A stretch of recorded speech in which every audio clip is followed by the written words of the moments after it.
Question करेंगे जिससे हमारे हर कंसेप्ट का एक न्यूमेरिकल एटलीस्ट हो जाए क्लास में. A disk of mass m and radius r lies flat on a smooth horizontal table. A disk of mass m and radius r lies flat on a smooth horizontal table. A particle of mass m moving with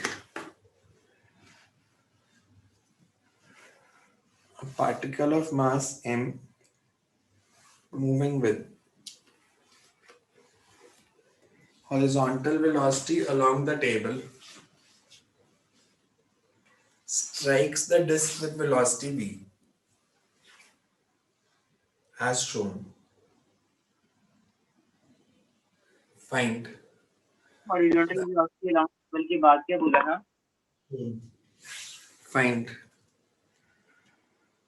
find angular velocity acquired by the disk if the particle comes to rest after impact. ये हमें ऐसे दिया है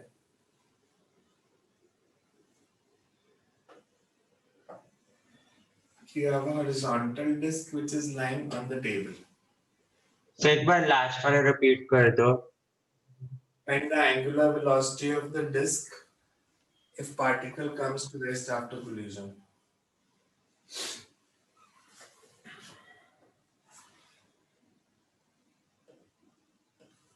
हमें दिया है disk of mass m and radius r.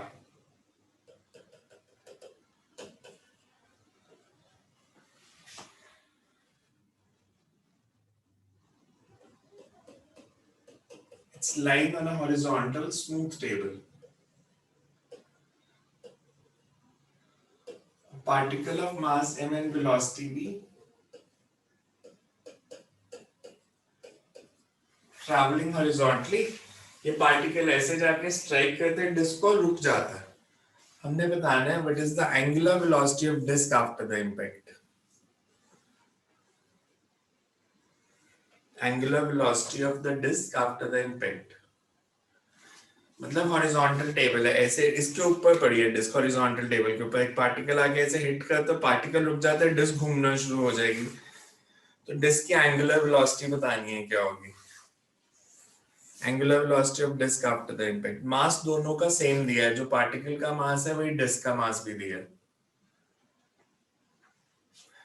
पहले मेरे को कंसेप्ट बताओ कौन सा लगेगा. अगर मैं इस पार्टिकल को और डिस्क को एक सिस्टम मान लेता हूं, R by V omega.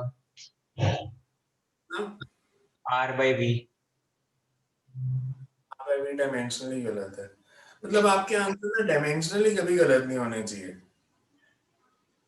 Because वो तो पहला स्टेप होता है. मैं आपको बार बार रिपीट कर रहा हूँ, फिजिक्स के पेपर में अगर आपको मेडिकल में खास करके 45 क्वेश्चंस आते हैं ना, आपको कुछ नहीं आता, आप सिर्फ 10 to 12 क्वेश्चन डायमेंशनल एनालिसिस से सॉल्व कर दोगे, बिकॉज जो 4 ऑप्शंस होती है ना उनमें से एक ही डायमेंशनली करेक्ट होती है. तो आप डायमेंशंस चेक करके भी आंसर निकाल सकते हो किसकी डायमेंशंस ठीक है.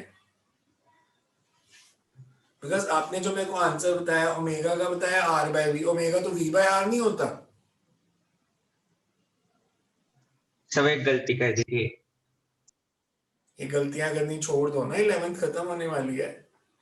सो बेसिकली कंसेप्ट क्या लगेगा. कंसेप्ट इज अगर मैं डिस्क को और पार्टिकल को एक सिस्टम मान लेता हूं, तो टोटल सिस्टम का कोलिजन के बारे में हमें कुछ नहीं दिया, बट दो प्रिंसिपल है, मोमेंटम और एंगुलर मोमेंटम तो कंजर्व ही रहते हैं. तो we can say angular momentum of the system is conserved. Particle का इनिशियल एंगुलर मोमेंट, और एक और कंसेप्ट हमने पढ़ा था, if a body is free to rotate it will always rotate about its centre of mass. तो initial angular momentum r cross p, इसका momentum है mv, डिस्टेंस है r/2, तो इसका एंगुलर मोमेंटम हो जाएगा mv into r/2. और disc का angular momentum after collision it's i omega, because particle तो रुक गया, तो पार्टिकल का एंगुलर मोमेंटम 0 हो गया. उसका सारा एंगुलर मोमेंटम डिस्क को मिल गया, तो डिस्क का आई ओमेगा, तो mv into R by two is I omega. I की वैल्यू डिस्क के लिए आपको पता है हाफ एम आर स्क्वायर। तो first write the concept. If we assume particle and disk to be a system, if we assume particle and disk to be a system, then no external torque acts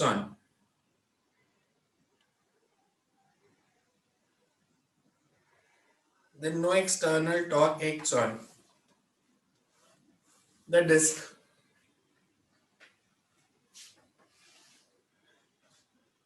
and angular momentum of the system will be conserved. Angular momentum of the system is conserved.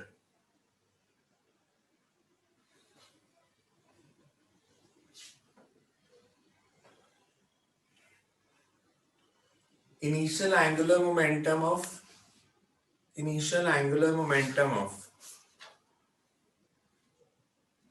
particle is equal to final angular momentum of disk.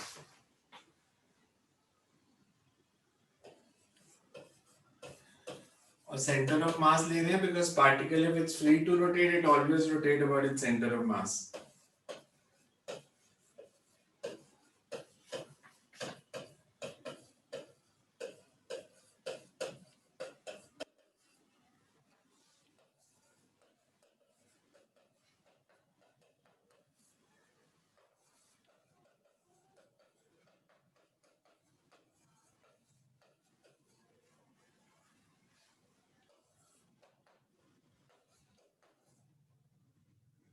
Same आ गई।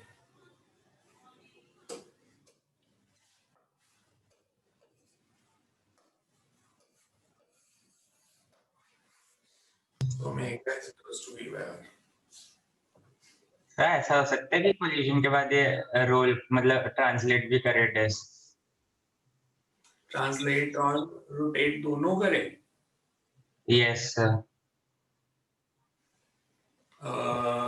Normal अगर friction होगी तो फिर हो सकता है, वो case भी आएंगे। अभी तो बिल्कुल फर्स्ट केस से शुरू किया ना हमने, सिंपल केस। मतलब ये कैसे पता चला कि ये ट्रांसलेट नहीं करेगी सिर्फ रोटेट करेगी? क्वेश्चन में क्या, बिकॉज हमें उस इंस्टेंट में बतानी है कोलिजन के जस्ट बाद। तो कोलिजन के जस्ट बाद एक बार तो ये रोटेट करना शुरू करेगी ना। Find the angular velocity acquired by the disc, मतलब उस इंस्टेंट में। तो इंस्टेंट में इनिशियल एंगुलर वेलोसिटी तो जीरो ही होगी, तो हम एंगुलर मोमेंटम को ही कंजर्व करेंगे। Okay sir. Next to right.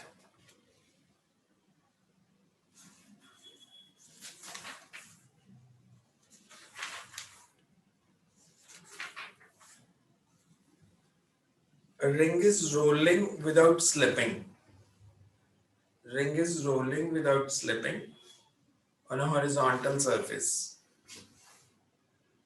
with constant angular velocity.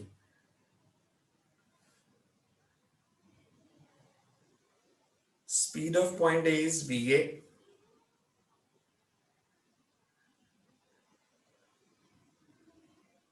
Speed of point A is VA. After time interval capital T, the speed of A again becomes VA.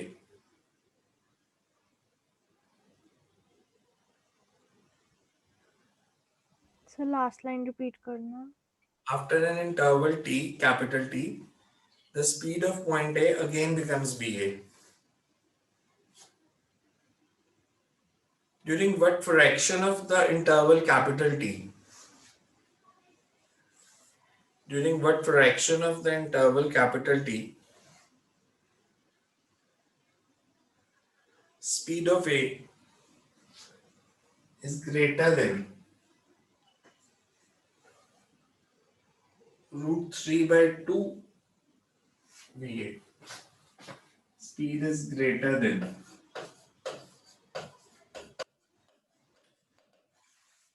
√3 by 2 VA.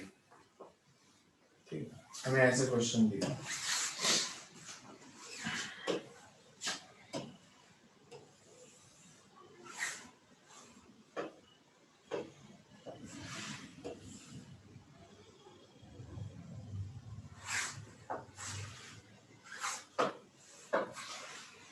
से top point है ए,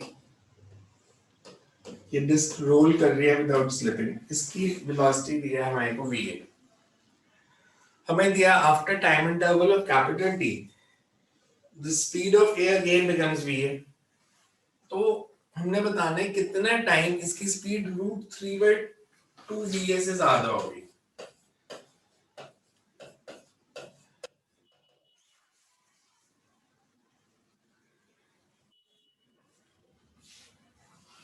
Interval in which speed is greater than √3/2 va. What fraction of time?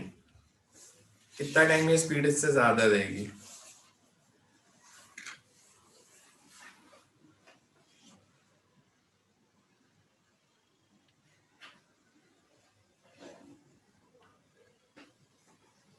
ये value va से ज्यादा है, va से कम है, v की value कम है सर। कम है, बिकॉज टॉप पॉइंट पे मैक्सिमम स्पीड होती है हमेशा, तो उससे तो कम ही आएगी वैल्यू किसी भी पॉइंट पे।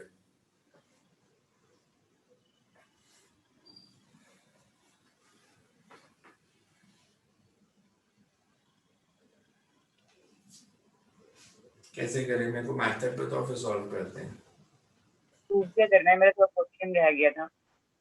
क्या नहीं करना क्या क्वेश्चन, मेरा क्वेश्चन थोड़ा सा रह गया था। मुझे प्रूफ करना है कितने टाइम के लिए इसकी स्पीड √3/2 va से ज्यादा है। किसकी स्पीड वाला, सेंटर की या किसी पॉइंट की? पॉइंट ए की, जी बिकॉज पॉइंट ए यहाँ से रोल कर रही है, बॉडी नीचे आएगा, इन सब जीरो वेलोसिटी हो जाएगी, फिर बढ़ेगी, बिकॉज पॉइंट ए तो मूव कर रहा है ना, सबसे ऊपर है तो उसकी वेलोसिटी 2v है, अगर v सेंटर ऑफ मास की वेलोसिटी है, तो अगर सेंटर ऑफ मास की वेलोसिटी v है मान लो, तो रोलिंग में ये वेलोसिटी 2v होती है। फिर जब ये रोल करके पॉइंट ए नीचे की तरफ आ जाएगा तो सबसे नीचे वाले पॉइंट पे 0 होती है, ये फिर ऊपर जाएगा, मतलब यहाँ पे वेलोसिटी v है, 2v है, ये कम होती जाएगी कम होती जाएगी, यहाँ पर आते आते जब पॉइंट सबसे नीचे आ जाएगा यहाँ पे वेलोसिटी 0 होती है, फिर बढ़ रही है, तो यहाँ पे आके दोबारा 2v होगी। हमने बताना है कितने टाइम के लिए इसकी वेलोसिटी √3/2 va से ज्यादा है।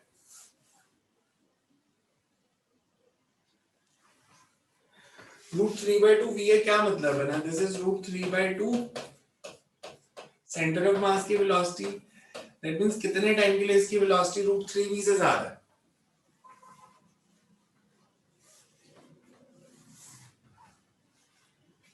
बिकॉज नीचे सबसे कम वेलोसिटी है, जीरो वेलोसिटी है, जैसे जैसे ऊपर जा रहा है वेलोसिटी बढ़ रही है, तो कहीं पे मतलब मान लो यहाँ पे t/12 इसके वेलोसिटी √3v है, जब पॉइंट ए इधर आ,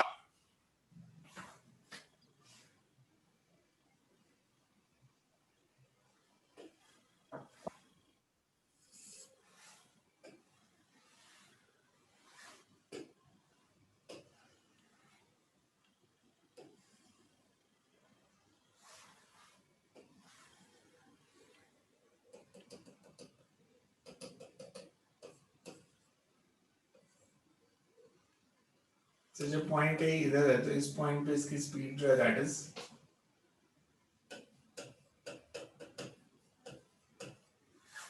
√3, हमने बताना है √3v से ज्यादा कितने टाइम के लिए।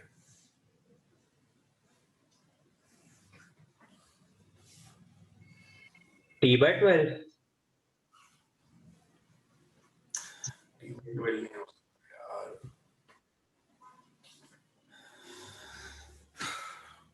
अगर बॉडी रोल कर रही है, रोलिंग का मतलब क्या होता है, उसके पास ट्रांसलेशनल वेलोसिटी और उसके पास रोटेशनल वेलोसिटी है, यही मतलब होता है, yes sir ट्रांसलेट भी करना और रोटेट भी करना।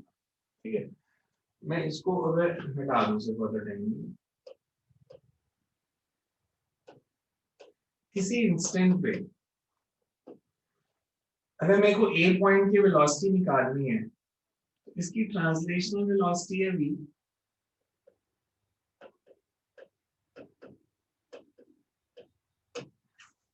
और इसके रोटेशन के कारण वेलोसिटी है r ओमेगा। और इन दोनों वेलोसिटीज में जो एंगल बनेगा, बिकॉज ये वाली लाइन इसके परपेंडिकुलर है, ये इसके परपेंडिकुलर है, तो this angle is also theta.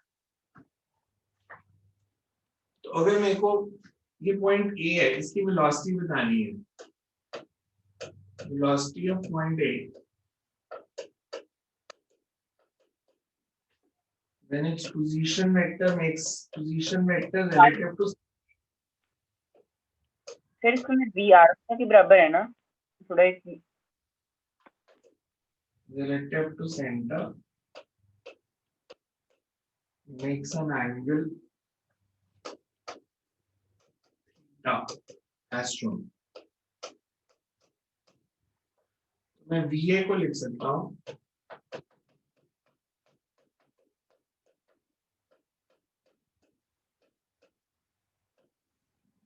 ये वैल्यू मेरे को, if VA is equals to root 3V, फिर इससे cos थीटा 1/4 आ जाएगा। मैंने यहाँ तक कर लिया।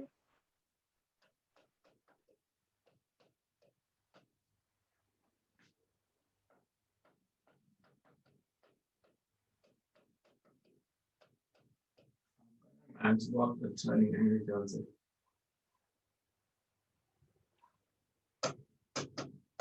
फिर ऐसे पे √3v क्यों लिखा, वहाँ पे √3v/2 है ना।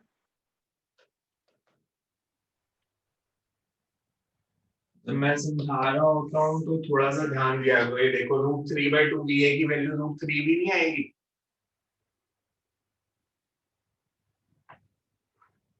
ठीक है, अब टाइम बताना है।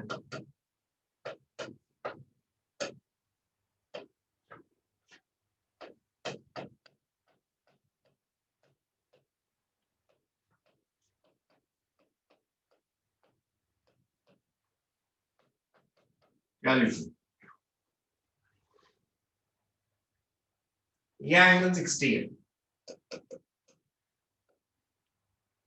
ये सारी वेलोसिटीज √3a से ज्यादा है, बिकॉज यहाँ पे 2v है, कम होते होते यहाँ तक √3v हो गई। सिमिलरली यहाँ पे भी √3v हो गया। इस पूरे रीजन में वेलोसिटी √3v से ज्यादा है, तो कितना टाइम, कितना सर्कल का कितना पार्ट है, पूरा 360 डिग्री का एंगल होता है। ये एंगल कितना बन रहा है? 120 डिग्री। टाइम इज 1/3 हो गया फिर b/3। 3।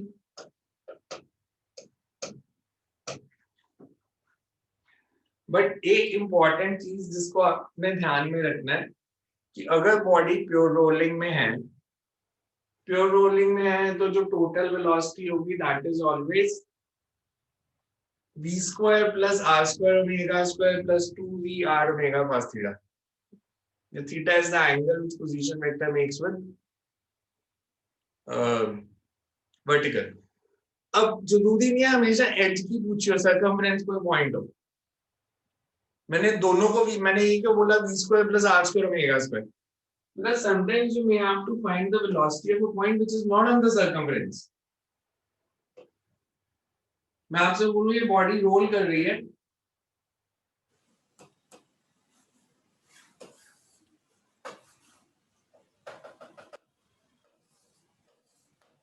इसकी वेलोसिटी v है, इस पॉइंट की बतानी है, तो इसकी ट्रांसलेशनल वेलोसिटी तो v रहेगी, पर ये डिस्टेंस अगर r1 है तो इसकी रोटेशन के कारण वेलोसिटी हो जाएगी r1 omega, and these two will not be equal।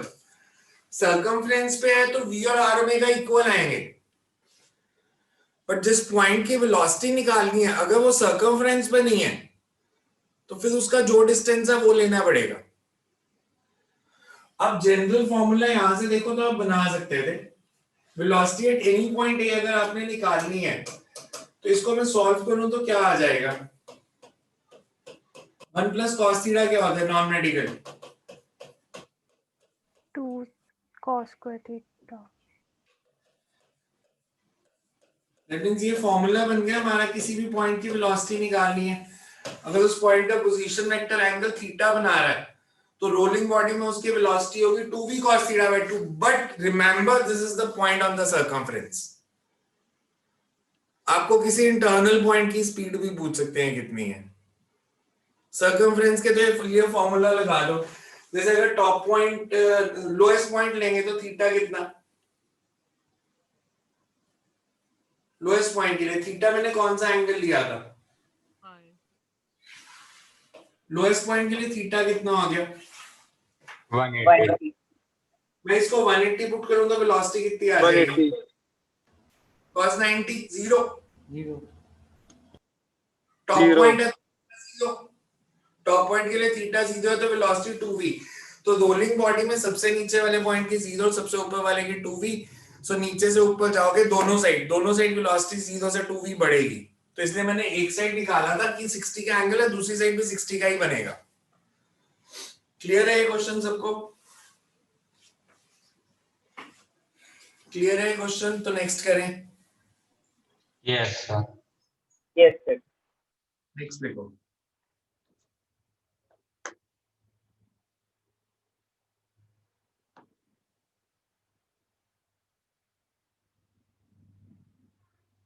Calculate the ratio of moment of inertia of a thin uniform disk about axis 1 and 2, about axis 1 and 2 as shown in figure, about axis 1 and 2 as shown in figure.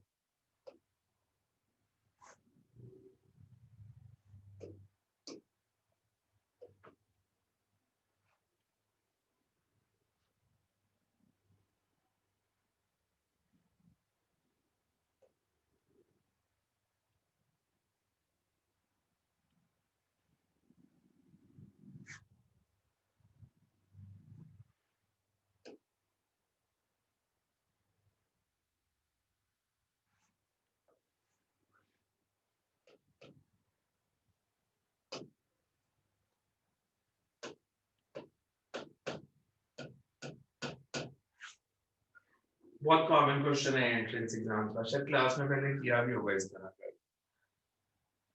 Ratio of moment of inertia about axis 1 and axis 2.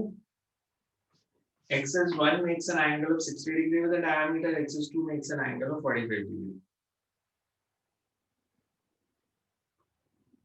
Moment of inertia की ratio बतानी है।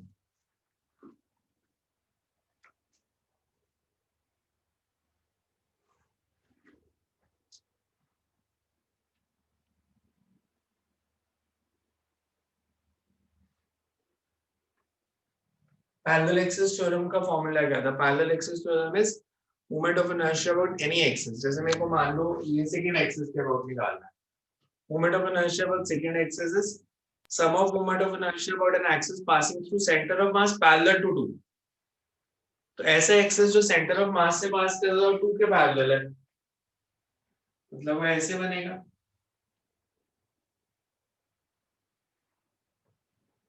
इसके about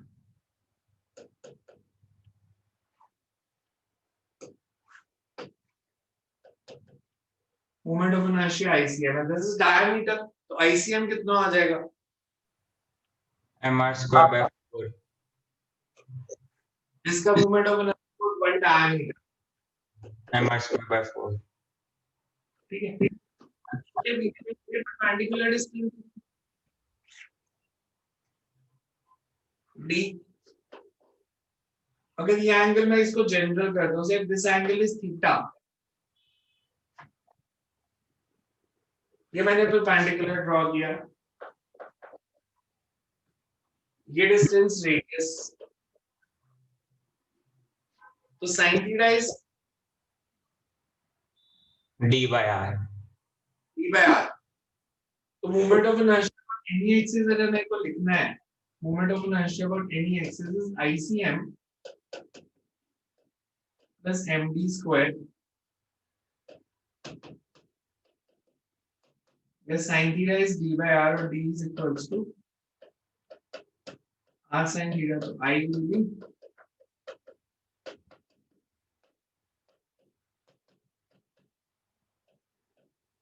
मैंने theta ले लिया because paper में वो theta की टर्म्स थीटा बदल रहे थे, कभी 45 एंड 30 दे देते हैं, कभी 30 60 दे देते हैं, तो आप थीटा की वैल्यू पुट करके I1 I2 निकाल सकते हो।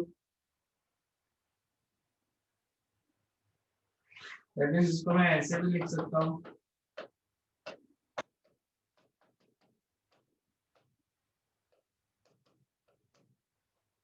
you can say I is,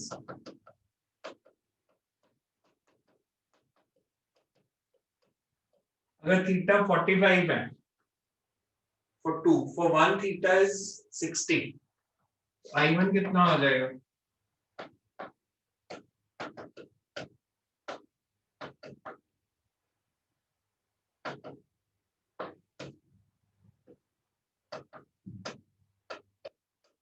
Sin square 60 is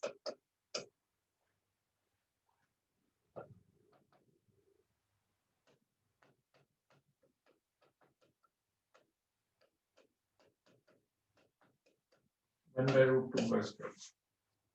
तो रेशियो बतानी थी I1 I2।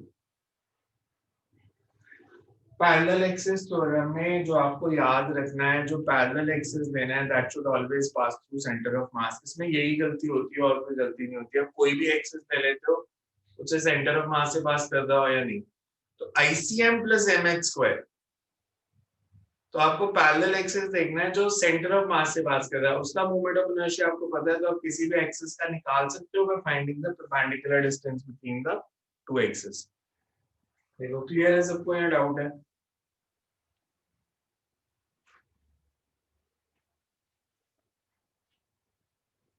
ठीक है ये question. Yes, sir. Next,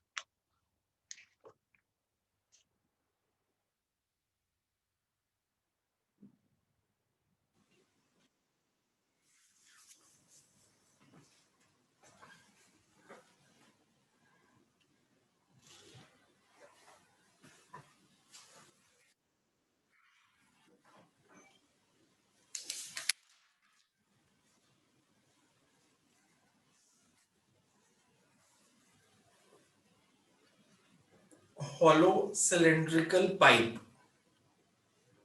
of mass capital M and radius capital R. A hollow cylindrical pipe of mass capital M and radius capital R has a thin rod of mass M welded inside it, mass small m welded inside it along its length. एक बार दोबारा बोल दो, और radius are के बाद क्या था? Has a thin rod of mass m small m welded inside it along its length.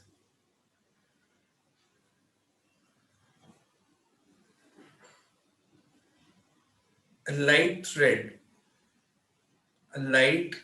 मतलब थ्रेड का मास नहीं लेना, is tightly wounded on the surface of pipe.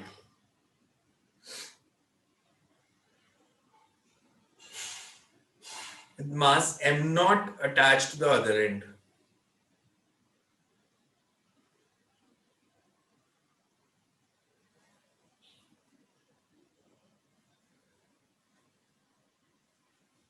The system stays in equilibrium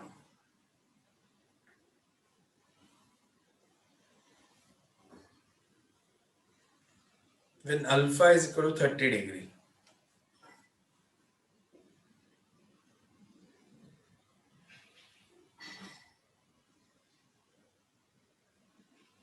Find the magnitude and direction of frictional force acting on the cylinder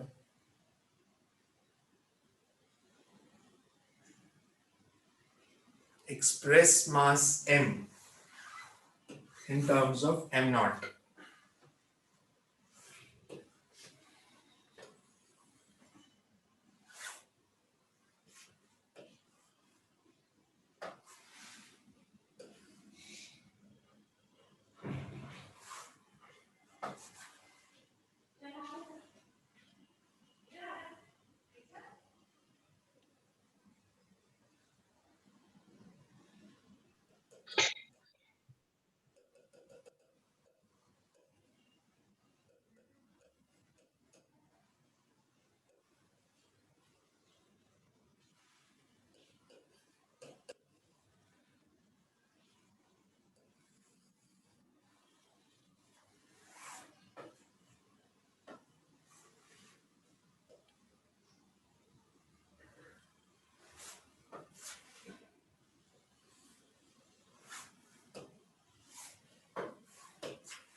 हमें दिया ये system equilibrium में है।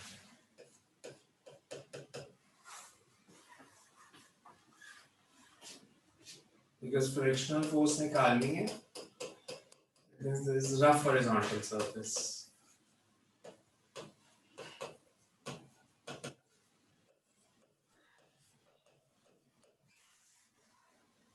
हमें एक तो बताना है कि रफ हॉरिजॉन्टल सरफेस है तो इस पे फ्रिक्शन कितनी लग रही है डिस्क पे। दूसरा इस स्मॉल एम में जो यहाँ पे हमने पाइप वेल्ड की थी, इसके मास में और इस मास में रिलेशन क्या है? सर स्मॉल एम क्या था? Small m is a pipe welded inside a cylinder. Hollow cylindrical pipe है ना? Hollow cylindrical pipe with mass m and radius r. तो उस पाइप के अंदर एक रॉड वेल्ड की हुई है, तो ये भी पूरी along the length है, ऐसे मतलब पाइप के अंदर एक सॉरी पाइप के अंदर रॉड वेल्डेड है।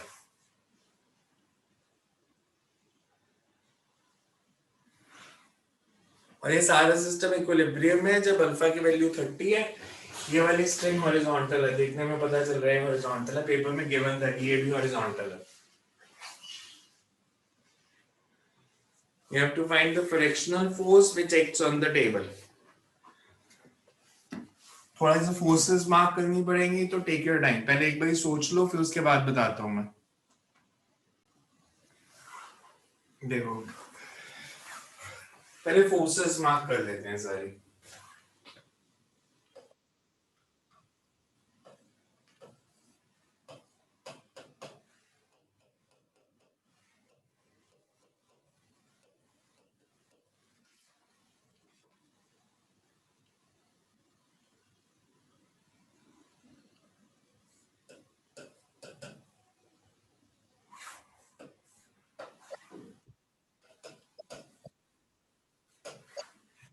सर T1 और T2 सेम नहीं होंगे? कंसेप्ट के साथ प्रूफ करेंगे ना, सेम है सिंपली थोड़ी ले लेंगे।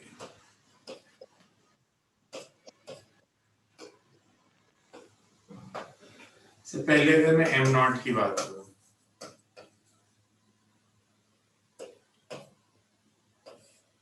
जैसे हमें दिया इक्विलिब्रियम है, इस पे दो फोर्सेस लग रही हैं, m not g downwards t1 upwards, मतलब t1 is m not g और वर्टिकल इक्विलिब्रियम।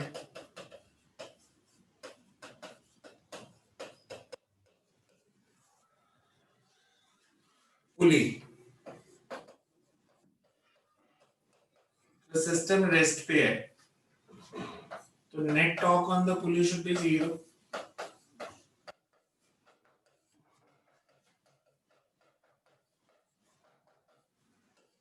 और rotational equilibrium of pulley,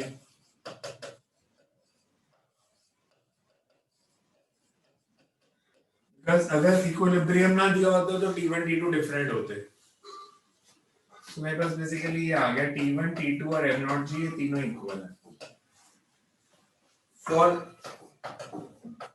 rod plus cylinder, translational equilibrium means T2 is equals to F2। horizontal direction में दो ही forces हैं, translational T2 is equal to F in horizontal direction, मतलब friction is also m not g।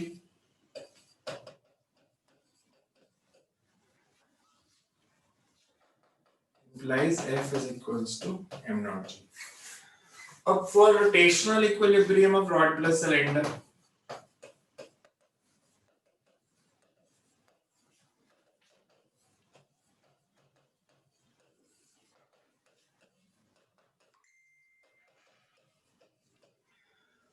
Rod और cylinder को देखो, मेरे को पहले ये बताओ F का और T2 का torque about centre same direction में डिफरेंट? अगर मैं सिर्फ T2 क्लॉकवाइज घुमाएगा एंटी क्लॉकवाइज, सिर्फ T2 क्लॉकवाइज, एंटी क्लॉकवाइज, ये भी क्लॉकवाइज क्लॉकवाइज क्लॉकवाइज करना है। mg clockwise, clockwise because anti ये क्लॉकवाइज घुमाएगा, ये दोनों क्लॉकवाइज घुमाएंगे, मतलब T2 और F का जो टॉर्क है that is balanced by torque due to mg. So for rotational equilibrium, T2r plus Fr is equals to mgr sin theta. r cancel कर देते हैं, T2 और F दोनों इक्वल हैं, so 2m0g is equals to mg sin 30. So m is equals to 4m0. मेरे को torque के direction देखो, किसी को डाउट नहीं होना चाहिए कि T2 और F का टॉर्क मैं mg के टॉर्क से क्यों बैलेंस कर रहा हूं, बिकॉज ये इसको क्लॉकवाइज घुमा रहा है। अगर मैं सिर्फ T2 को देखूं, मतलब आप ऐसे डायग्राम देख लिया करो ना, सिर्फ एट अ टाइम एक फोर्स मार्क करो। अगर मैंने सिर्फ ये फोर्स मार्क की तो ये ऐसे घूमेगा, मैंने सिर्फ F मार्क की तो ये ऐसे घूमेगा, मतलब ये दोनों एक ही डायरेक्शन में घुमा रहे हैं। और अगर mg को देखें, इसके कारण ये ऑपोजिट टर्न करेगा, तो इन दोनों के टॉर्क को इसके टॉर्क से बैलेंस कर दिया। mg का टॉर्क निकाला कैसे, mg होगी फोर्स और इसका परपेंडिकुलर डिस्टेंस कितना है, ये डिस्टेंस, तो ये अगर r है तो this will B r sin 30। तो टॉर्क का फॉर्मूला था force into perpendicular distance, mg into r sin 30।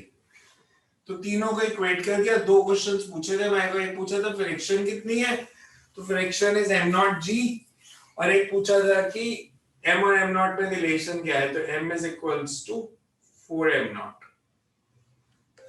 देखो किसी को डाउट है तो। रोटेशन में डाउट्स आने चाहिए, रोटेशन थोड़ा सा ट्रिकी चैप्टर गिना जाता है, प्लस 2 में टाइम नहीं मिलेगा। हाँ जी सर, हमने सर टॉर्क सेंटर के अबाउट क्यों निकाली? बिकॉज ये फिक्स्ड नहीं है कहीं से, तो कोई भी बॉडी फिक्स्ड नहीं होती, हिंज्ड। हमने किया था कि अगर कोई बॉडी फ्री टू रोटेट है, it always rotate about its centre of mass, hinged है तो अबाउट हिंज पॉइंट। तो अगर बॉडी फ्री है मूव करने के लिए तो हमेशा talk about centre of mass ही निकालेंगे, और अगर हिंज्ड है तो जिस पॉइंट से फिक्स किया उस पॉइंट के अबाउट निकालेंगे। हिंज मतलब जैसे मैं यहाँ पे कहीं पे इसको कील ठोक दूं बीच में इसके, कि वो पॉइंट फिक्स कर दिया कि वो पॉइंट तो हिल ही नहीं सकता। फ्रिक्शन फोर्स सर, हाँ जी सर वो फ्रिक्शन फोर्स की डायरेक्शन नहीं समझ आई। अगर इस पे मैं फ्रिक्शन मान लो मार्क नहीं करता, T2 की डायरेक्शन समझ में आ रही है? हाँ जी सर। ये इक्विलिब्रियम में कब होगा, अगर इस पे net force okay sir. Zero होगी तो फ्रिक्शन उसको अपोज करेगी, तभी नेट फोर्स जीरो आएगी ना। सर पर अगर मतलब हम रोटेट का सोचें तो वो फिर फॉरवर्ड होएगी ना, अगर हम वैसे सोचें। बिकॉज आपने रोलिंग में पढ़ा था कि फ्रिक्शन की डायरेक्शन कुछ भी हो सकती है, बिकॉज रोलिंग का पहला कंसेप्ट ही यही था कि फ्रिक्शन की डायरेक्शन हम कुछ भी ले सकते हैं, वो न्यूमेरिकल टू न्यूमेरिकल सिचुएशन के हिसाब से चेंज करेगी। तो इसमें बिकॉज दिया था ये इक्विलिब्रियम है, मतलब नेट फोर्स जीरो चाहिए, तो नेट फोर्स जीरो है तो फ्रिक्शन को टेंशन के ऑपोजिट ही लगना पड़ेगा, नहीं तो नेट फोर्स जीरो नहीं आएगी। रोटेशनल इक्विलिब्रियम तो हो जाएगा, बट ये ट्रांसलेट करना शुरू हो जाएगी बॉडी। नेक्स्ट, सब मैंने भी फ्रिक्शन आगे लगा दी थी, इसलिए गलत हो गया। फ्रिक्शन आगे लगा लोगे तो वो सिलेंडर और वो तो इक्विलिब्रियम में आएंगे ही नहीं, और तो तीसरी फोर्स ही नहीं है ना हॉरिजॉन्टल डायरेक्शन में, दो ही फोर्सेस है बस। Yes next right,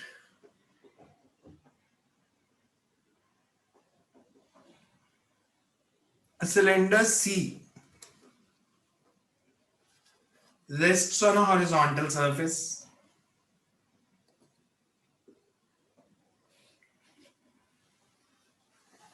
and a small particle of mass m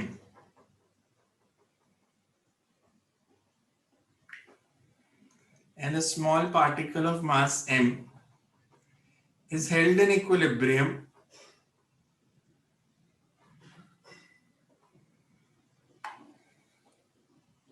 connected to overhanging string as shown in figure.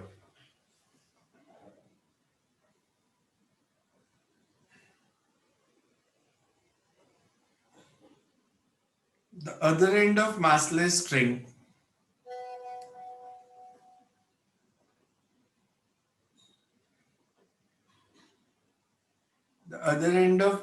string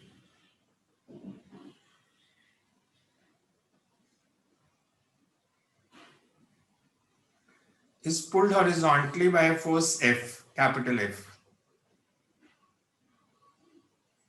as shown.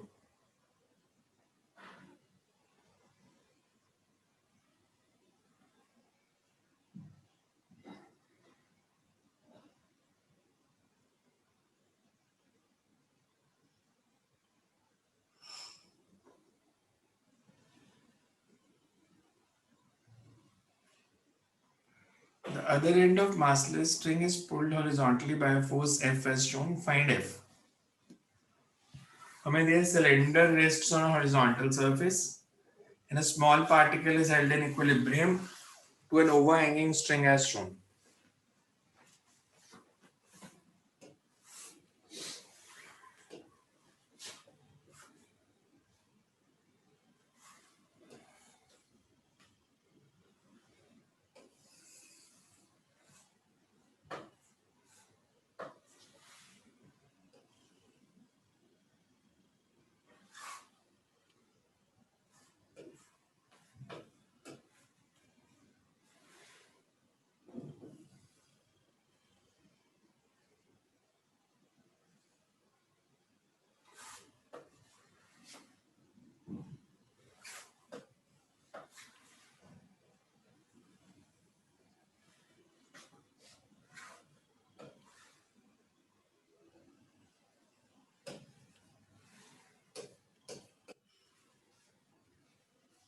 मेरे डायग्राम दिया साथ में. You have to find F. Equilibrium के लिए हमें क्वेश्चन में सिंपल दिया है cylinder rests on a horizontal surface, a small particle is held in equilibrium connected to overhanging string. massless string दिया, string का mass नहीं दिया. सरफेस को स्मूथ नहीं दिया, that is not given. Surface smooth है तो आपको क्लियर है इक्विलिब्रियम हो भी नहीं सकता फिर.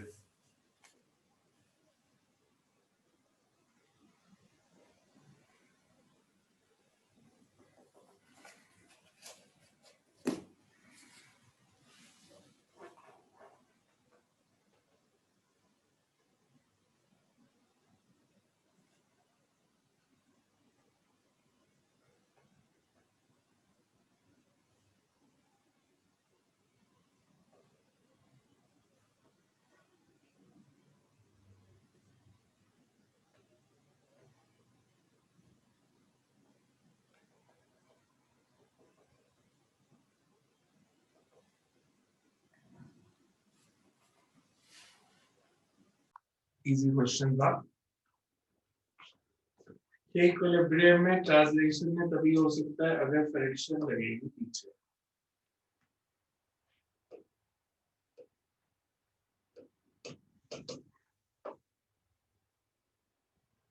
जैसे फॉर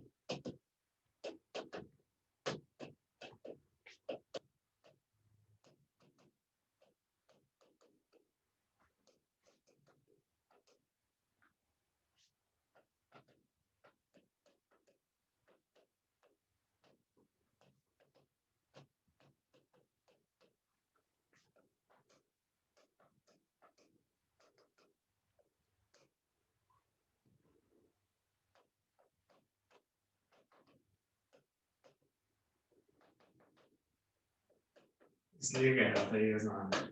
अब फिर वही देखो, इन दोनों के कारण जो टॉर्क लगेगी फ्रिक्शन के कारण, ये भी क्लॉकवाइज टर्न करेगा, ये भी क्लॉकवाइज टर्न करेगा, ये दोनों सेम और इसकी टॉर्क ऑपोजिट mg की टॉर्क.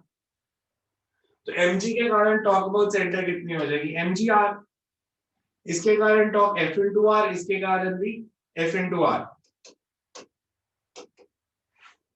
सो इन दोनों की टॉर्क जो है that will be in clockwise and this will be anti clockwise. So उनको इक्वेट कर दिया. हमें पता है f और स्मॉल f इक्वल है, फ्रिक्शन और अप्लाइड फोर्स तभी ट्रांसलेशन इक्विलिब्रियम आएगा. So 2fr is mgr, f is mg by 2. MCQ में आएंगे ऐसे क्वेश्चन तो। Next to right, a string is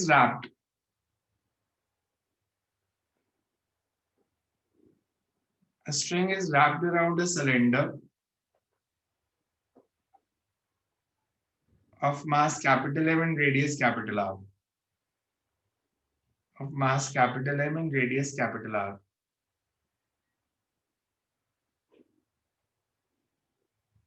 The string is pulled vertically upwards to prevent the center of mass from falling as the string unwinds.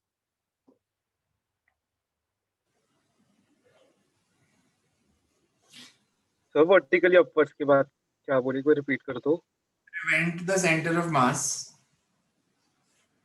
to prevent the center of mass from falling as the string unwinds. Assume that cylinder remains horizontal throughout and thread does not slip. Find the length of the string unwound when cylinder has reached angular speed omega. When cylinder has reached angular speed omega. String definite slip के बाद क्या बोला था? Find the length of string unwound if the cylinder reaches angular speed omega. ये हमारे पास एक cylinder है,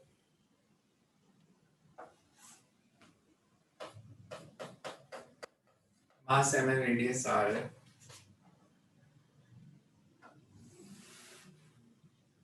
ये किसके साथ थ्रेड है, ठीक है।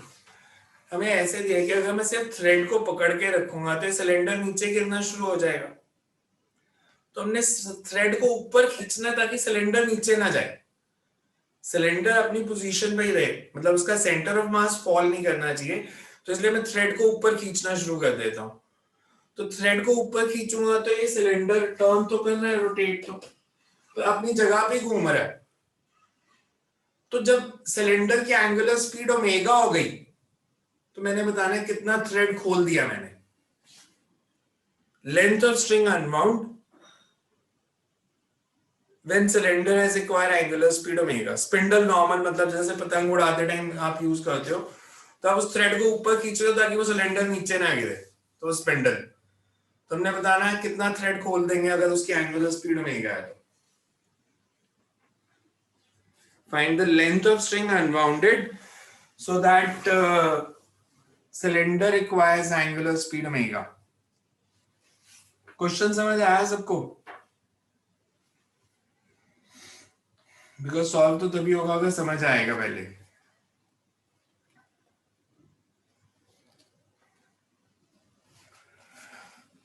अब पहले मेरे को सिंपल लॉजिक बताओ, अगर मैं ले रहा हूं कि मैं इसको ऊपर पुल कर रहा हूं सो दैट ये नीचे ना गिरे, मतलब इसका वर्टिकल ट्रांसलेशनल इक्विलिब्रियम है,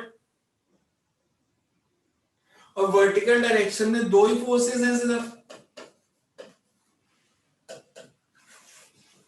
एक mg और एक t जिससे मैं थ्रेड को खींच रहा हूं। तो for translational equilibrium centre of mass क्योंकि रेस्ट पे रहना चाहिए, t should be equals to mg। आपको एटलीस्ट mg फोर्स लगानी पड़ेगी ऊपर की तरफ थ्रेड को, so that it does not fall down. अब पर मेरे को ये बताओ, इसके कारण टॉर्क होगा कोई mg के कारण about centre? No, sir. Torque सिर्फ टेंशन के कारण है, और टेंशन के कारण टॉर्क कितना है, R इंटू टी। तो जब टॉर्क लगेगी ये वाली तो क्लॉकवाइज घूमेगा एंटी क्लॉकवाइज? इस tension Anti-clockwise. Anti clockwise. Anti clockwise, और हमारे पास इक्वेशन है कि tau is equals to I alpha, तो मैं इसकी एंगुलर एक्सेलरेशन निकाल सकता हूं बिकॉज मेरे को ये पता है टी एम जी के इक्वल है, तो M G R is equals to I alpha, वहां से अल्फा निकाल लिया। इनिशियल एंगुलर वेलोसिटी कितनी? 0। 0 final angular velocity omega. Omega alpha और थीटा में रिलेशन क्या होता है? 2 alpha theta is equal to omega square minus 0। Omega square minus omega not square is equal to 2 alpha theta. Alpha पता, omega पता, theta निकलाएगा। Angle कितना cover किया? एंगल कवर किया तो थ्रेड कितना खुला? आर अगर थीटा एंगल होता तो एंगल 2 पाई। थीटा। हाँ तो करो सॉल्व इसको। समझ में आया क्या बताया सारा? पहले ट्रांसलेशनल इक्विलिब्रियम है, ट्रांसलेशनल इक्विलिब्रियम है तो टी और एम जी इक्वल है, टी और एम जी इक्वल है, फिर टॉर्क ड्यू टू टेंशन निकाली, टॉर्क ड्यू टू टेंशन को आई अल्फा के साथ इक्वेट किया, अल्फा निकाला, फिर इक्वेशन यूज की omega square is equal to omega not square plus 2 alpha theta, theta आ गया, फिर वहां से डिस्टेंस आ जाएगा। करो solve complete. Omega square R square by 4g, omega square R square by 4g। फिर डायमेंशनली चेक कर लो, डायमेंशन चेक कर, थीटा के नहीं आएंगे, डायमेंशनलेस नहीं आएगी ये टर्म। अब इसकी डायमेंशंस आ रही है मेरे ख्याल से। आपने जो टर्म बताई है डायमेंशनल टर्म आ गई, थीटा डिस्टेंस निकालना था, सॉरी हाँ डिस्टेंस निकालना, डिस्टेंस तो एल के आ जाएंगे, ठीक हो सकता है बिकॉज थीटा आएगा डायमेंशनलेस। थीटा कितना है आपका? Omega square R by 4g। Yes sir. Theta omega square R by 4g, तो फिर omega square R square by 4g। Yes sir, ये आया।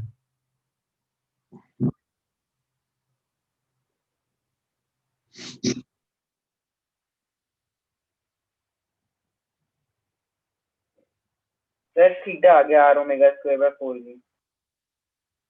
तो फिर डिस्टेंस हो जाएगा are theta.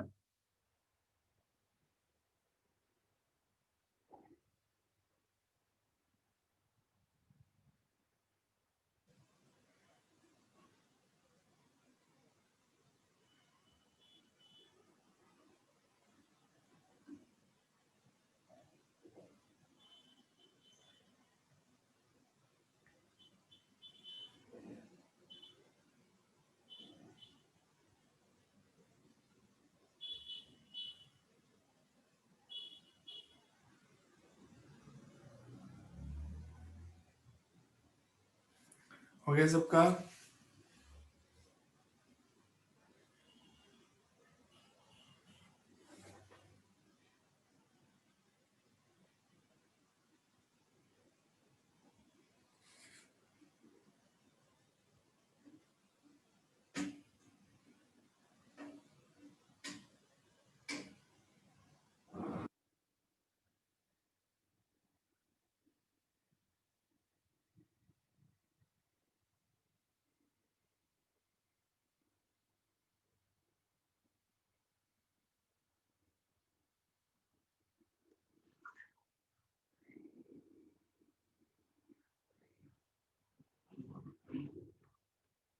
Is equal as center of mass does not fall.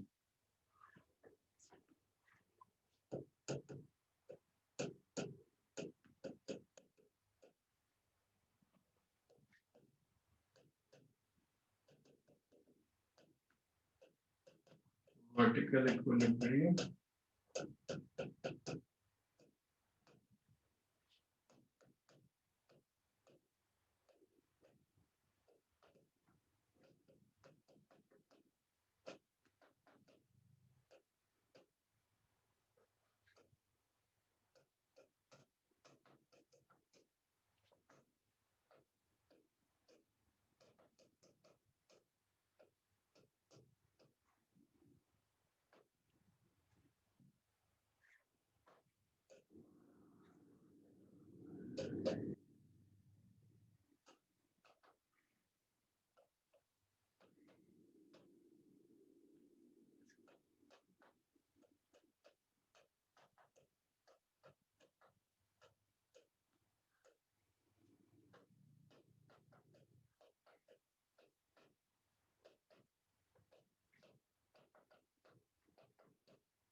length of thread which is unwound.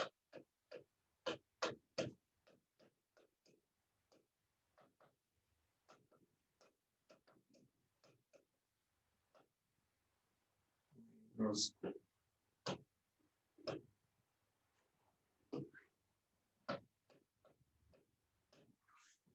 Omega square r square by 4g. Next student. इसमें देख लो किसी को नहीं आया कुछ समझ तो.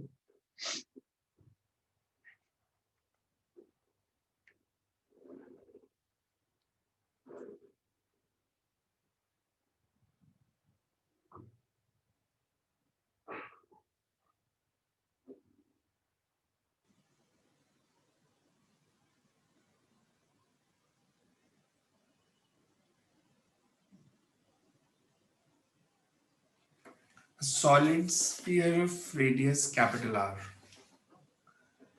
A solid sphere of radius capital R is placed on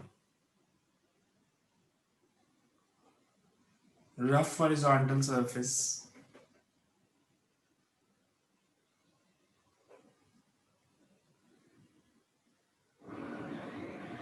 with its center having velocity v naught towards right and angular velocity omega naught in anti-clockwise direction.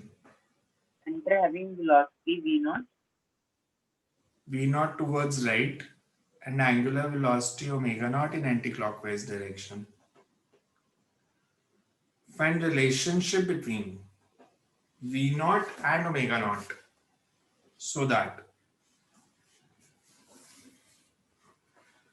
slipping ceases before it loses. So that slipping ceases before it loses all its linear momentum. So that slipping ceases before it loses all its linear momentum.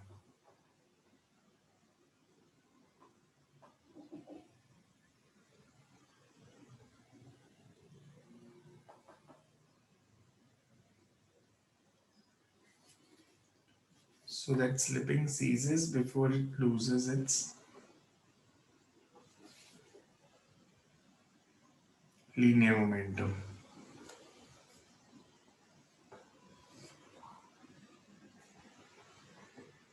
Okay. ये question homework के लिए because इसके दो part और हैं वो भी दिखाता हूँ बिकॉज इसको एक बार पहले खुद अच्छे से ट्राई करना. आपको ऐसे दिए ध्यान से देखना. It's not a case of rolling which is given. Directions important है. हमें ऐसे गिवन है. हमें दिए इसके सेंटर की वेलोसिटी जो है that is v not. v या v नॉट कितनी दी है? v not. अब अगर ये रोलिंग होता है आगे जा रहा होता तो एंगुलर वेलोसिटी क्लॉकवाइज दी होती. हमें दिया इसकी एंगुलर वेलोसिटी एंटी क्लॉकवाइज मेरा. तो हमने v नॉट और ओमेगा नॉट में रिलेशन बताना है so that a part हमारे को दिया so that slipping ceases before it loses all its linear momentum. Second part लिखो इस दिखाई. The sphere comes to permanent rest after some time. मतलब वही v नॉट और ओमेगा नॉट में रिलेशन निकालना है. A part is the slipping ceases before it loses all its linear momentum. B part is sphere comes to permanent rest after some time. And C part is velocity of center becomes zero. एक बार repeat कर दो. C part is velocity of center becomes zero before the spinning ceases. कि translational velocity zero होगी पर rotational velocity zero नहीं हुई. Velocity of center becomes zero before the spinning ceases.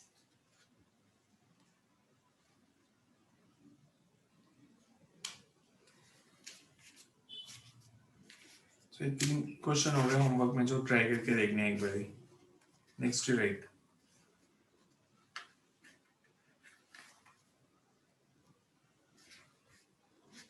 A boy pushes. ये भी देना तो ये शायद किया हुआ हमने पहले, इसको देना है.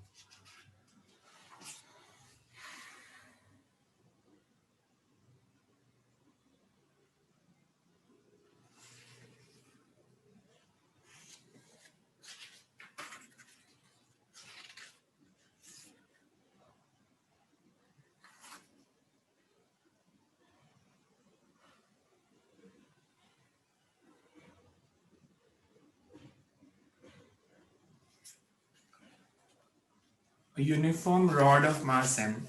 A uniform rod of mass m is moving in a plane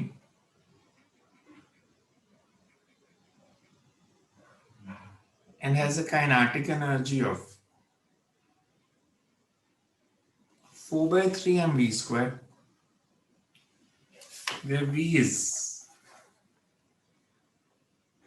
velocity of center of mass. सब 4/3 के आगे क्या बोला? 4 mv square by 3, 4 by 3 mv square. 4 mv square denominator में है 3.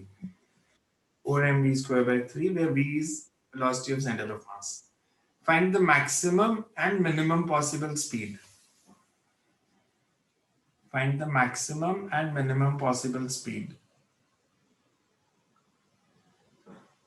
of the endpoints.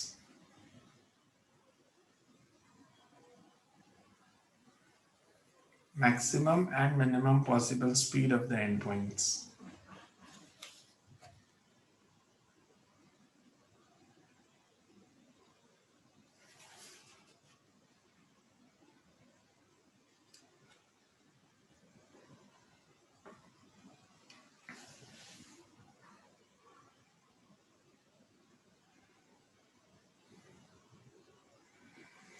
अब पहले ये देखो, जो टोटल एनर्जी दी है वो ट्रांसलेशनल काइनेटिक एनर्जी से ज्यादा दी है या कम दी है?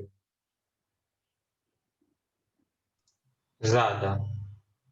मतलब इसके पास दो एनर्जीज हैं, ट्रांसलेशनल काइनेटिक एनर्जी है, रोटेशनल काइनेटिक एनर्जी भी है. हिंज हमें कहीं से दिया नहीं, तो we will assume that it's rotating about its centre of mass.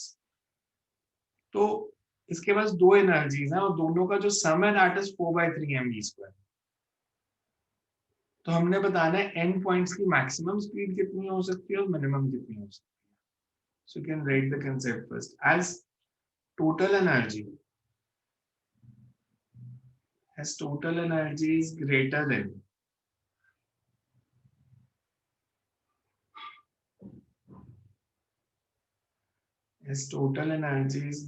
than the translational kinetic energy, it implies that the rod has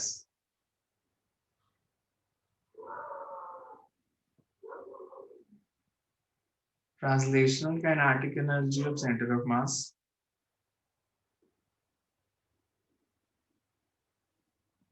and rotational kinetic energy about center of mass. That is half mv square plus half I omega square. That is half mv square plus half I omega square is equals to 4 by 3 mv square. A moment of inertia of rod क्या होगा about center? ml square. 12. अब करो solve. हमें and points की maximum और minimum speed बतानी है.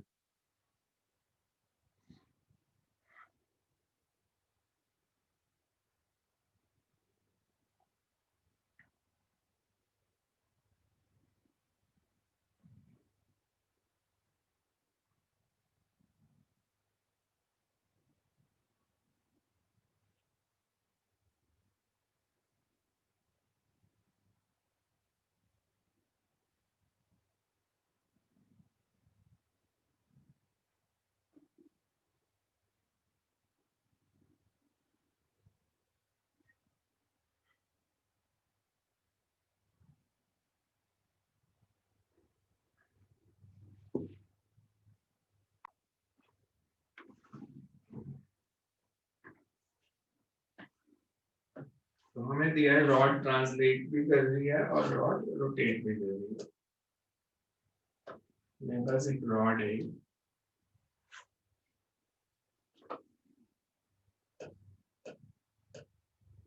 और एक घूम भी रही है।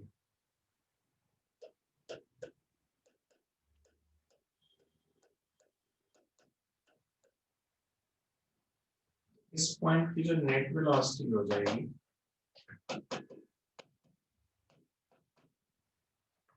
ये वाला इधर मूव करेगा, ये इधर मूव करेगा, इसकी नेट वेलोसिटी हो जाएगी। So minimum is v minus omega L by 2, maximum is v plus omega L by 2. Also, हमें total kinetic energy दी है।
ओमेगा L by 2 की वैल्यू निकाल ली, यहाँ से मैक्सिमम वेलोसिटी हो जाएगी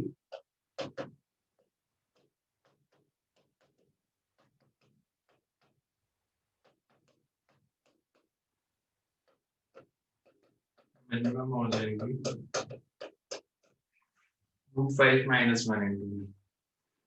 So v plus L omega by 2 and L omega by 2 minus v, because L omega by 2 की value v से ज्यादा आ रही है। So √5 minus 1 into v and √5 plus 1 into v.